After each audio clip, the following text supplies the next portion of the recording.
أعوذ بالله من الشيطان الرجيم. بسم الله الرحمن الرحيم. في الدنيا والآخرة ويسألونك عن اليتامى قل إصلاح لهم خير وإن تخالطوهم فإخوانكم والله يعلم المفسد من المصلح ولو شاء الله لعنتكم إن الله عزيز حكيم.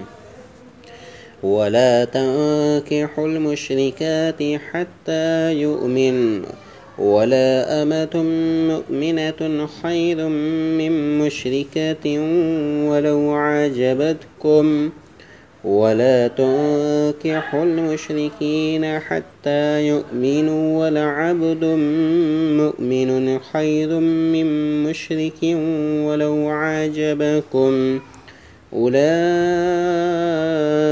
يدعون إلى النار والله يدعو إلى الجنة والمغفرة بإذنه ويبين آياته للناس لعلهم يتذكرون.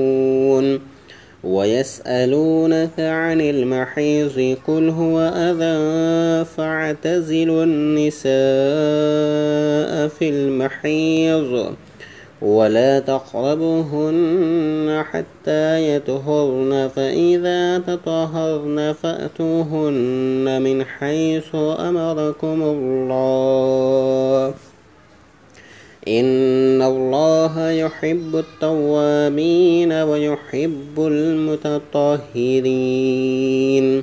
نساؤكم حرث لكم فأتوا حرثكم أنا شئتم وقدموا لأنفسكم واتقوا الله واعلموا أنكم ملاقوه وبشر المؤمنين. ولا تجعلوا الله عرضة لأيمانكم أن تبروا وتتقوا وتصلحوا بين الناس والله سميع عليم.